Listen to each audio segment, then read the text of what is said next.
Hi, Glenys. Hey, Aaron. What do you want to talk about today? How much I hate diets. Yeah, diets suck. So what do you do instead of a diet? Intuitive eating. Health at every size. So how many times have you had to explain intuitive eating and health at every size to someone? Like 5,000 times. But that was just to my doctor. Okay, so how many times have you explained it to someone and then they said, but diets are the only thing I know? That's like every time. Can we pursue health without thinking about weight? Yes, we can pursue health without thinking about weight. That's pretty revolutionary, what you just said. But what if you just don't like yourself at the size that you're at? I think we need to understand why, instead of just saying I need to change. So, what's the deal with body positivity? Oh man, that's a long answer. I'm Aaron Flores. And I'm Glenys Oyston. And we are Dietitians Unplugged. Hey everybody, welcome back to another episode of Dietitians Unplugged. Here I am with Glenys. Glenys, it's great to be talking to you again. Well, it's good to be talking to you, as always. Yeah, I feel like the benefit of us doing these episodes is like this is when we really get to catch up and see what's going on with our lives and it, you know, it's not like we're talking nightly on the phone. So this is our catch up time. So welcome everyone to the catch up time. Yeah, and also the mustard time. So, hey-o. For those who like the sweet condiment versus the vinegar. You're one of the few people I actually talk to, though. So, like, this is also total mental health time for me. Well, hopefully in a good way. Hopefully you don't need downtime after this. Oh, I just spent 45 minutes talking to Aaron. I gotta go. No, it's fulfilling and fortifying. Do what you will with that. Yeah. There are a lot of F's there. A lot of F's. Yeah, yes. That not the one from our last episode where I'm sure everybody was like, stop saying that word. Stop saying it with Caroline Dooner. Yes. Yes. Why do you keep saying that word? Because it's the title of her book. That's why. Yeah. Go read it. Go read it. Go fucking read it. Oh, God. Sorry. He said it. Okay. So he said it, everybody, not me. That's true. Blame. So, yeah. The another thing I heard Glenys say, I was like, no, it was Aaron. Throwing your voice. So what's new in your world? Well, first off, we're recording this in the end of August, and this episode is just going to be us sort of talking about a few things and sort of catching up with each other. So don't hold out for an interview. This is old school Dietitians Unplugged, just Glenys and I chatting. And you listen, I think the thing that is new with me is this thing COVID is still around. And you know, even though it's been around, we marked it on our calendar wall here.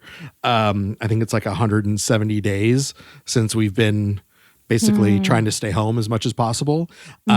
Is the emotional like stuff that is coming up is like nonstop. It doesn't stop. And what I mean by that is, like, you sort of tackle one thing and you sort of feel like, oh, I'm adjusting to this. And then something else shows up and you're like, oh, I still got to wrap my head around this part now. And I feel like there's just like this ever evolving, I'm cursing a lot this episode, folks. So shitstorm of feelings that show up. Like I was like almost in tears thinking about like, the world I live in is I need to ask my kids what kind of masks they want me to buy them. You know, like, and that just made me so sad that like, you know, at Target or whatever store, like my kids have to pick out the masks they're going to wear when they go out or if they ever return to school. And that's just like, I don't know, like I don't think I was ever prepared for that kind of question. Right. Did they get some good masks? We haven't gotten them yet, but okay. but just the process of like getting them.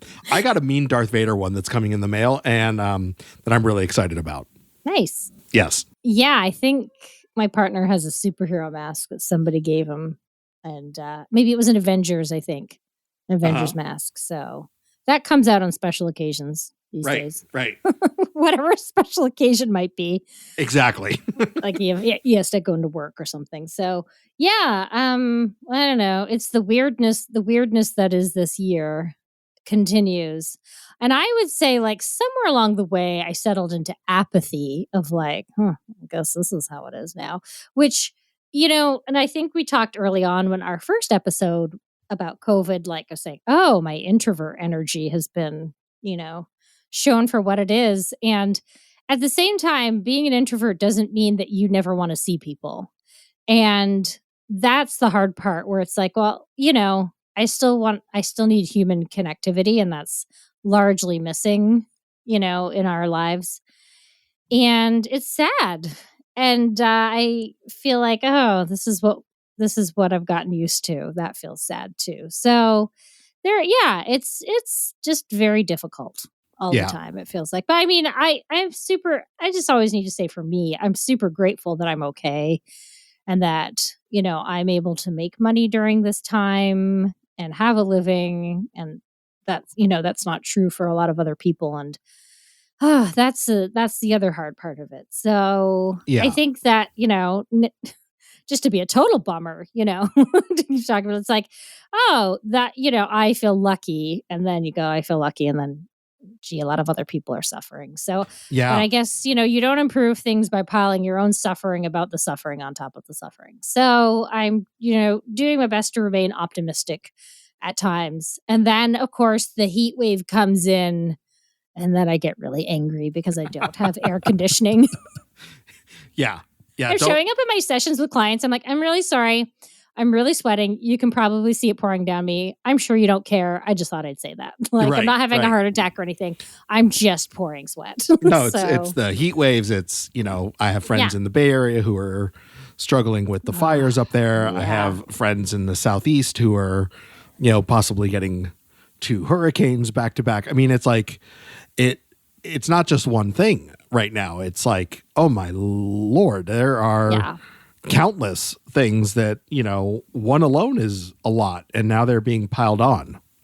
Yeah, no, I know the fires in the Bay Area are so horrible. And I have friends there too saying like, oh, I see like ash in the sky. And it's like, oh, I feel you. I know what that's like. And it just, people being evacuated from their homes. Yeah. And, wow, this is a shitty year. Holy crap. Right. Wow. And you're right. Through all of it, like, Glenys, I'm glad you sort of said it, is that, thankfully, also, like, I'm okay in many ways, and there are so many people who are not, and not just around the health impact of COVID, but the financial impact of COVID on this country. And, it's going to impact the people who have already been struggling, right? It's going to impact the folks that are already marginalized, who are already struggling paycheck to paycheck. Those are the folks that are going to probably get hurt the most, and that is just so sad. Yeah, and I feel like there's no clear and good answer. Yeah. So yeah, or maybe there is, and I don't know it. So anyway. Yeah. I'm so happy I'm not a politician. Wow, holy cow. Yeah. Well, listen. Or like anybody important, just a person with a podcast. Yeah. I feel like, phew, dodged that bullet.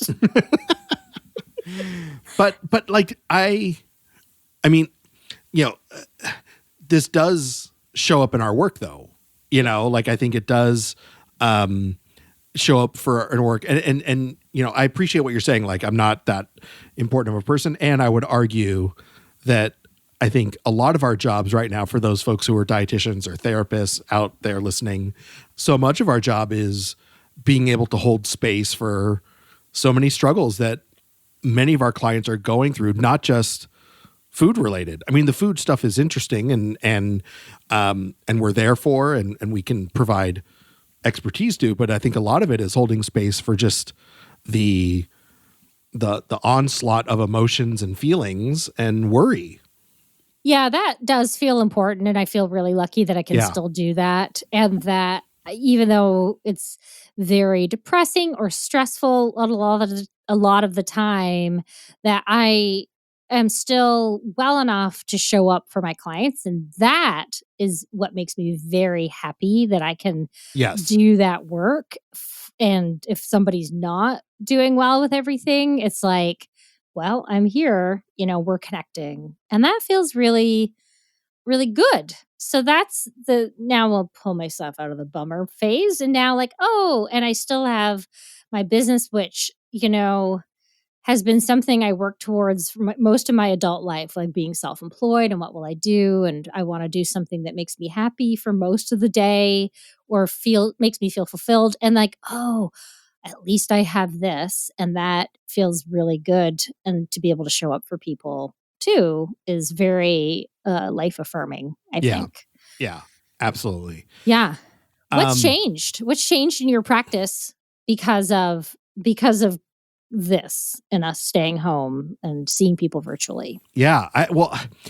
The anecdotal sort of theory that I've been bumping around in my head recently is how much this doing virtual work has allowed me to really strengthen my message around bodies and body size and not judging body size, and really like sort of leaning into this health at every size idea, because there's no scale, right? And I only use a scale for clients that need to restore weight and use it sort of sparingly.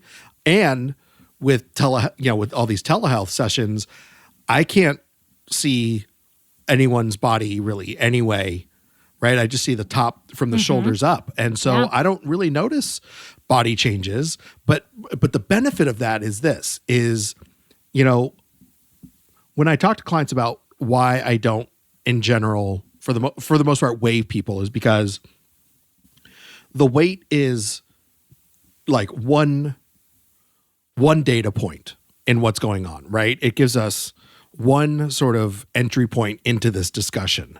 And I think what happens often is that people take that one entry point and put way too much value on it, and it guides the rest of their care.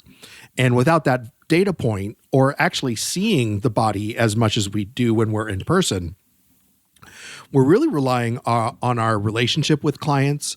We're talking about building trust and being honest about what behaviors are showing up. And I think that is deepened this sort of feeling that, like, I don't care what size body this person's in. I care about what their behaviors are, period. And sort of like taking that and being transparent with the clients, because a lot of them are saying, like, don't you want me to weigh me? Don't you want me to go out and get a scale and like weigh myself? And I'm like, no, I think we're going to get to all the information we need if we continue to like lean in to, what's going on with your behaviors, what's going on with your relationship with food and exercise and self-care. And we're going to get to a point where you're going to settle into the body that the body size that is comfortable when all of these things are in alignment. Yeah. Your body's safety weight, I Yeah. call it. Like the weight that it most easily defends. There's a lot of different ways we can describe it. And I would say, like, you might not be comfortable with that Right. psychologically, and you might not even be comfortable with it physically initially. But this is what your body wants to be. And I think that by not weighing people, it reinforces that the work we do and a person's weight are really not that connected, because I'll have people that are barely eating, but they tell me that they're gaining weight, and it's like, yeah, but you're barely eating, so what does that tell you? Mm-hmm. So we Mm-hmm. don't, like, your weight is doing its own thing. It's really not connected to, ooh, it's too much food. And I like that not weighing really reinforces that and breaks that connection down, in my opinion, where that people have that, oh, my weight is going up because I'm doing something wrong. It's like, nah, your weight is kind of its own thing. It's Yeah. doing its own thing. We're doing our own thing. Let's just, I know it's concerning and I know it's very scary. And we know that weight stigma is a real thing. At the same time, we don't have a solution for that in terms of like making you smaller that wouldn't do more harm. Yeah. You know, the other thing that had sort of come up in these discussions with my clients is, especially for those that are in larger bodies, is okay, like they're sort of expecting me to say at some point, okay, now you're too heavy. This health at every size stuff is not going to work anymore. Let's go back to like some sort of restrictive pattern in your food, because now I'm concerned about your body size, and not having the scale in that point, like makes them know that like I'm okay with wherever your body goes as we do this. And it, again, like you said, you might not be comfortable with the number both emotionally or physically, but it might be where your body just needs to go. And then the work is building that acceptance around it, while also, like you said, naming weight stigma and the challenges to recover into that. Yeah, exactly. I mean, often when people say, but I'm just not comfortable, and I say, let's drill down on that. What does that mean? Is that emotional discomfort or physical discomfort? I would say 75% of the time it's emotional discomfort. So when we talk about like, well, is there anything you can't do now with your body? And for the most part, no, there's nothing that they can't do that they want to do. Maybe they're, the physical conditioning has changed, but other than that, it tends to be the emotional discomfort. And so I say that's not inconsiderable. Like we do want to, that's important, your emotional discomfort, but this is a different approach to how we address that. Right. And I agree. I get the sense people are like, they're just waiting. What if I gain more weight? Does this health at every size thing come to an end? It's like, nope, there's no end to it. Nope. I don't. Well, like, what would be like? I don't eat restrictively anymore, and I would never expect somebody to eat that way because I remember how horrible it was and how defeating it was, and we know it doesn't work in the long run anyway. So why would I do that? Like, why? There isn't a body size. I think we've done an episode on that too. Like, when do you get too big for health at every size? And we're like, there isn't that limit for us. So Yeah. and going back to, listen, how do you want to care for your body today? Let's just do today, right? Yeah. How do we do that today? And I think too, the other thing I've noticed with people being at home is like my clients are all telling me like, oh, I haven't worn real clothes in months and I'm loving it, right? Like leggings, pajama pants, shorts, I don't know, no pants. I don't know if anybody's doing that out there, but basically, like, I think we're realizing how uncomfortable society keeps us by keeping us in restrictive clothing. And everybody at home is like, actually, now that I'm just wearing things that feel good, some people are saying, like, I feel so much better actually just wearing things that are really comfortable all the time. Yeah. Yeah. And then they kind of get freaked out when they say, like, I put real clothes on, real in quotes. Like, things with waistbands, things with zippers and stuff. And they put it on. And like, it wasn't tight, but I don't know if I've gained, they're kind of freaking out. I have a little mini freak out. I think I might have gained weight because it fits, but it feels restrictive. I'm like, no. That's just what clothing feels like all the time. That's why the minute we get home from work, normally the bra comes off, the pants come off, and we put on, like, that's why pajamas are comfortable. There's no restriction in them. So, yeah. So I think it's just, realizing what we can do to be more comfortable in the world. Number one, clothing. Find stuff that feels good. And that's that's how I've been living my life for the last few years. And it's been wonderful. And let me say, your fashion sense is very good. Every time we meet for lunch, I'm like, damn, Glenys, that good. I'm bringing those it. look good. No. Yeah. I'm bringing it. Yeah, you're bringing it. I thought you said I'm pregnant. And I was like, no, that's not what I'm thinking. It's like, come on. No, I said I'm bringing it. That's why I was like, huh? Okay. All right. Oh, that's funny. Anyway, yes, thank you. I think I agree. Like a lot of my clients have like said, like, why am I wearing a bra anymore? Like Like I'm this is like they're so uncomfortable. Like I don't want to, I haven't worn one in months, right? Why do I need to keep doing that? And then and like for me, like I haven't put on long pants since March. And I'm like, I am just walking around like gym shorts and any other sort of shorts I have. And it's just like, this is such a nice way to live. And I agree. It's so interesting how in order to wear clothes that are in style or that that sort of fit society, whatever it is, how much of those clothes are really not comfortable, and how much uncomfortable time we spend in order to quote unquote look good. It's so interesting because in the 90s, before I became a dietitian, I worked for a software company. They made animation software. And that was probably the first time I'd gotten to a really relaxed environment where we really could, for the most part, I was not in tech, but I was like an admin person. And like even I could wear jeans in or whatever. And it was really, but the coders would come in pajama pants. Mm-hmm. Because they were going to be there long hours too, and they'd have their cubicles set up almost like bedrooms. It was really kind of funny. But they come in and they were just like, no problem being. They came in, they enjoyed their work. They didn't mind. That was back in the day. They didn't mind staying long hours. I think they were really into it. And I shouldn't say that for everybody, but a lot of them are into it.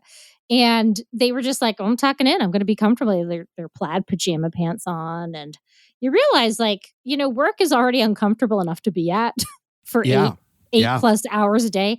Why do we make it more uncomfortable with waistbands? or belts that are tight. Yeah, no, I agree. Yeah. Restrictive crotches.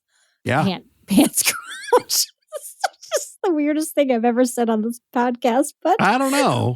I'd have to really go and do a deep dive catalog to make sure that that's accurate. Anyway, we are apologies, but there's an unpaid internship job available, folks. Go through the catalog of Dietitians Unplugged and try to give us the top 5 weirdest things Glenys has said on the show. Me too, right? Give us each of the top 5 weirdest things we've said. Unpaid internship available. Oh, I would be mortified. Speaking of mortified, can I just share one really vulnerable piece? Yes. And this is not really COVID related. I was cleaning out my office yesterday, my home office, and I think I kept these for a reason. But I came across 2 college papers that I wrote, and they were written in like my almost my last year of undergrad. So like I was about done.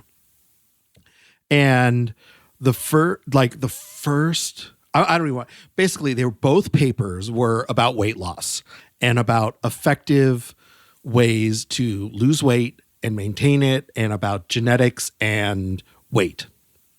Mm-hmm. And I wrote these things back when I had never heard of Health at Every Size, barely heard of intuitive eating, knee deep in diet culture, knee deep in weight loss paradigms. And I wrote these papers that I got an A on, fully like everyone can lose weight. Everyone can keep it off. Like the whole stupid narrative that you hear everyone talk about. And I found these and I cringed and I was like, oh, mm-hmm. I am so like, it's so different than how you and I talk now. And just to read that made me think of 2 things. One, it made me think of acknowledging all of the harm that I did while I was still, once I became a professional and working from that paradigm, especially at the VA when I was running a weight loss program. Mm-hmm. But 2, like how thankful I am for the people around me who allowed me to evolve in my thinking and give me space to move into this way of thinking about food and bodies that is so different. And, you know, I think it was really like I had a moment seeing those two papers. I think this is where compassion comes in, because you don't know what you don't know. And it's like you said, like, you'd never heard of health at every size. I'd never heard of health at every size. I'd never even heard anything remotely different. Even if it wasn't by that name, like, even I've never heard anybody say it was okay to be fat. And Yep. so Yep. how, and then our own personal experiences is we lost weight. Everybody congratulated us and, oh, good job. And, oh, haha. You know, it's almost like mean to laugh about the old you, right? But also okay to do that. Oh, you're not that person anymore. It's like, well, actually, I'm exactly that person still, just with a Yeah. different body size. Like, but you're internalizing all this, right? And then, of course, what did we do? We based our careers on, like, oh, we're going to help other people do what we did. And I have a moment like that too in school before I started when I was still doing my general ed stuff. And this was as an adult, because I never went to college after high school the first time. But anyway, I never went to a 4-year college. I went to college in Canada. But anyway, I remember being in a speech class and writing a speech about the I know it's just cringe to say. I'm not going to say it. I don't feel like saying it today. The epidemic. Yeah. Like, Yeah. I hear throwing you. up my air quotes, throwing up my bunny ears here, like the epidemic. And I just, like, when I say that, I just feel like, bleh. Like, this was like early 2000s. Like, we'd been hearing about it for many, many years already. Did I already think, like, oh, nobody knows about this? And what I distinctly remember about that is the cognitive dissonance I had, because I remember that there was a woman in a larger body in that class. And I really just have this vague memory of me having this, like, oh, I don't know, should I be saying this in front of a person, a larger body? And just having this kind of like bad feeling somehow that I couldn't articulate at the time, and I was thin at the time. And uh, I don't know. And so looking back on that, I just cringe, and I was like, "Oh, would love to take that back, but you can't." And again, what damage did I do? Probably untold amounts of damage. Um, but I guess that is what it is, and we can cringe about it and also say, "Okay, well, thank goodness we're not practicing that way." That ultimately, we did not remain dietitians who were weight focused. Thank goodness. Again, it was just like I was not prepared to see this, right? And it was just like, wait, what are these? And I couldn't even read them, right? Like I couldn't even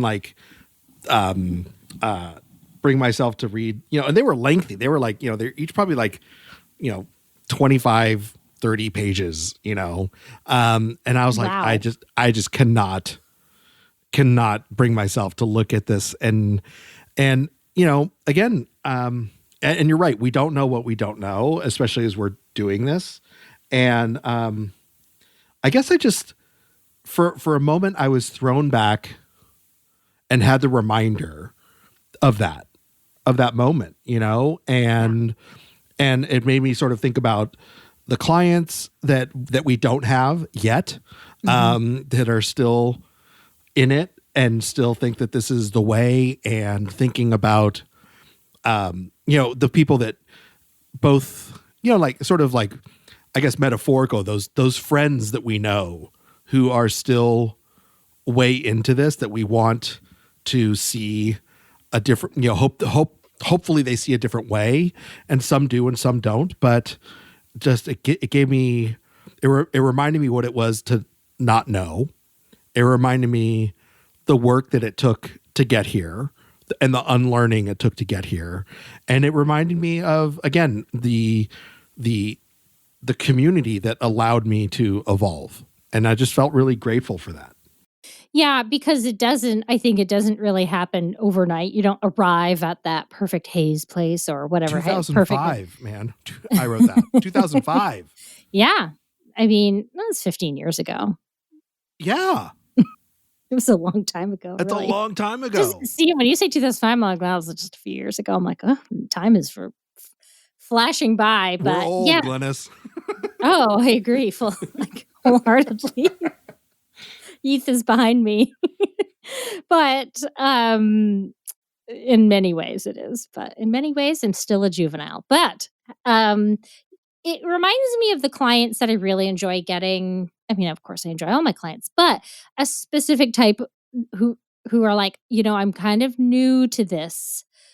I know that diets are not the way, but I don't know what the way is. I'm not sure I'm ready to give up this idea of weight loss, but at the same time, I know I don't want to do this again. And like they're at the very beginning of the journey. And what I am proud to say of myself is that I feel like early on, I think when you find health at every size and then you kind of dive deeper into it and then you get super militant for a while, like everybody put your diets down. You want to like smack the diets out of people's hands. Like, don't go, I want to like stand outside the diet centers with my sign and like just be raging against the machine. And, like, and then, after a while, it's like, okay, I guess I've settled into this a little bit and realizing that attitude for me didn't help early on clients where I'm like trying to like, no, don't do it anymore. And like, they're like, you're too much right now. And now being in a place where I'm like, hey, I hear you. Why would you want to give up the idea of weight loss? Let's just talk about where you're at and see see where you'd like to go with this. And, I'm always very clear. I don't do weight loss. But if you'd like to go on this journey together of figuring out what your life is without restricting, without feeling bad about what you eat all the time, like, hey, let's just do this together. And it's really nice because I feel like a lot of people really do evolve at their own pace. Mm-hmm. And other people might say too, like, well, this isn't right for me. And I'm like, that's cool. Like, I can certainly point you in the direction you'd like to go, although I don't know any weight loss dietitians now. So actually I'm not very good at pointing. But I would say a lot of people are like, yeah, I'm ready to kind of take this leap of faith. And that's the client I love where they're so early in this journey. Right. It's so interesting to make connections for them. Yeah. Yeah. Yeah. And I think, I guess my, for those sort of listening and sort of saying like, what does this have to do with me, Aaron? Is like, is like, if it took me 15 years to get here, right? Like, think about your own journey. And like you said, that new client who comes in, who's like willing to take that step, right? And for those people listening who are like, I think I'm ready to take the step, is to just give yourself that compassion that we talked about a little bit earlier and say, this is going to take some time to unravel. And it will unravel. Like it will. And because, you're going to put your faith in a practitioner that is going to, hold space for you and be there for you, and it will unravel. And it just takes time. Mm-hmm. Yeah, it does take time. And then it takes effort to confront beliefs that that don't feel good for you and that are not keeping you well. And I think that's the fun part. And I learned from Evelyn Tribole her trick of saying like, well, that's a belief. So what three other things could be true? And like, that's a really helpful thing because once people see, oh, this is a belief. Okay, it's not a fact, it's a belief and other things could be true. I think that helps to free people's minds a little bit. But yeah, the confronting the beliefs is kind of the fun part. And then, of course, we have all the evidence and all of that stuff, which has, I think people need to come to that in their own time. But really what they need to see is evidence of their own story and what worked and what didn't and what's making them happy and what isn't. Mm-hmm. And that's so fun to do. It's very true. Yeah. Now, question. So I know normally you don't weigh client. I know we both know that there are some clients, depending on who you have for a client, that have to be weighed, for like anorexia, maybe if weight gain is necessary.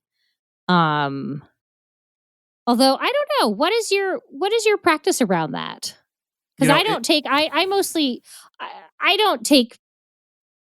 am not taking clients like that right now that are sort of in that, I don't know how to say it, but in that phase of where we got to be watching their weight to make sure, you know what I mean? I'm not taking, I think you have more clients like that. So what's your practice around that? Well, when I was in my office and, I was, and usually when I was just starting to work somewhat with someone, I would probably weigh them for the first little bit, especially if I was concerned around the health concerns. And again, no matter what size body, and they had to restore, if they were coming to my office weight suppressed, but no matter who the person, I was finding that I was titrating off weighing them pretty quickly, and in a place where like it was starting so that they could really see that the shift of our sessions, right, was going to be focused on their behaviors, not on their weight. And the thing I also did is I usually tried to weigh people at the very end so that it was the last thing we were doing, because that way the weight wouldn't impact the questions I was asking them or the way in which I asked a question about how they were doing, right? I didn't sort of think about, it sort of, it left me with no biases also. Right. Mm-hmm. Yeah, that makes sense. Like, what have you been eating? Right. Like, that's so. Or have you not? Right. I mean, like all these things. Right. Like, I think have you not been eating? Like, have you been restricting? Is what the question I'm at to ask. Yeah. And I think that just the act of getting on the scale is so devastating for anybody, because very few people have gotten on and been like, yay, kind of thing for very long, right? Yeah. It's even if it's yay, it's followed by, oh my God, I've got to keep doing what I'm doing. To me, it's a very defeating process. Yeah. I think, and I have very few people. Most people don't want to be weighed, period. And I really don't weigh them, even when I was in office. But like I said, I haven't had like a really restrictive eating disorder for a client for a long time. And I'm focusing more towards binge eating disorder, which is still restrictive. But what's interesting is during this time, a lot of people are kind of worried, think like, I think I'm gaining weight. And I'm like, well, I mean, I think everybody thinks they're gaining weight right now. And I don't know if they are or not. But what's interesting is I'm really trying to do a lot of normalizing around weight gain too. Like, I think I want to talk a little bit about this kind of, I'm going to call it the myth of the stable weight. Mm-hmm. Because I think maybe that's a part of intuitive eating too, or just, finding the weight that's happy for you. And I'm realizing through this work and just through my own personal experiences that I don't know that our weights are always that stable. I think there are some people in the world, their weight has been rock solid their whole life. Mm-hmm. And then I think there are those of us, especially if you've been through diet culture or an eating disorder, like who knows what's going to happen to your weight. So this idea of like you should hit this stable period and then you should never go up again. I really want to dispel that myth. I especially like women go through, menopause and all sorts of hormonal fluctuations. Yeah. And that's a roller coaster there. And that we know that weight gain as we get older is protective. Yeah, exactly. And so I guess I just want to say that, you know what? Why do we make weight gain so abnormal and wrong? When my experience as a clinical dietitian working in hospitals, if anybody is losing weight unintentionally, it is signaling danger. So when your body loses weight unintentionally, a lot of the times it's something might be going wrong. We need to have that worked up. And when we see them regain weight, at least I, as a dietitian who's focused on health at every size, I was like, oh, good, they're regaining weight. And I don't care how big they were from their starting period or starting place. The weight gain is a good thing. And so I guess I just want to normalize weight gain. Like, yeah, we're going through a stressful time. Of course, we're going to gain weight. But you know what? We might gain weight even if we're not going through a stressful time.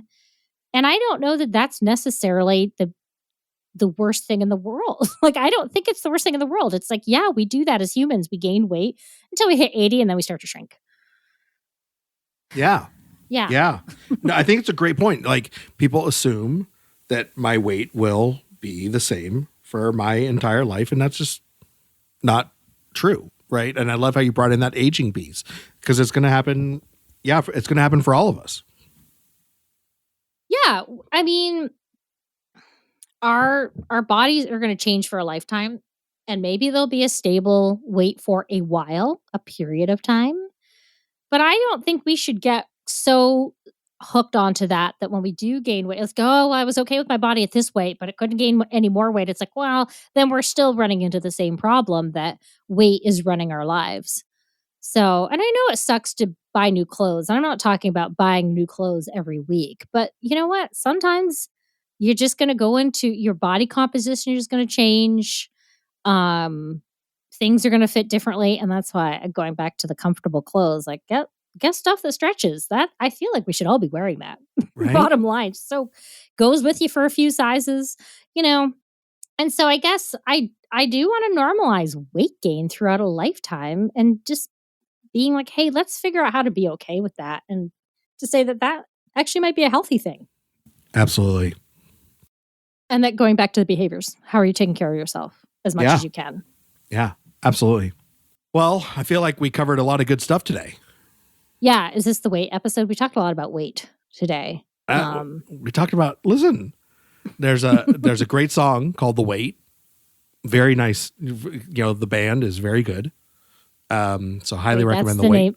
That's the name of the band? They're called Very Good? No, the band is called The Band. Oh, the band. Okay, The Weight. Yeah. Okay. Yeah. I know what you're talking about. I'm not a The Band fan, but yeah.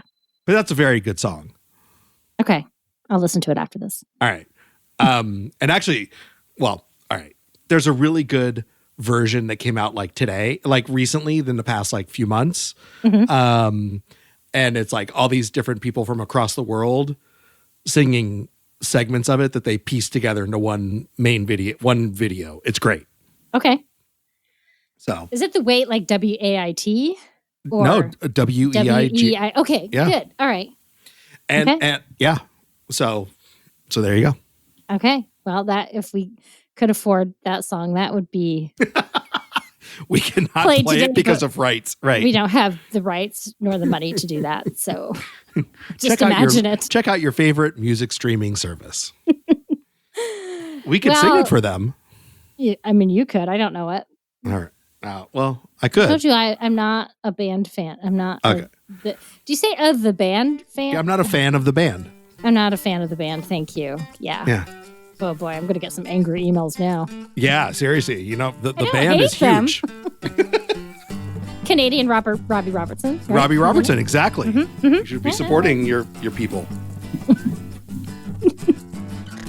Okay, Robbie Robertson is my people. Sure. Okay, well, this is good to catch up. Yeah, very good. And it's been great talking to you, and everyone stay tuned because we have another episode coming your way shortly. So thanks everyone for listening. And we'll be releasing another episode real soon. So stay tuned.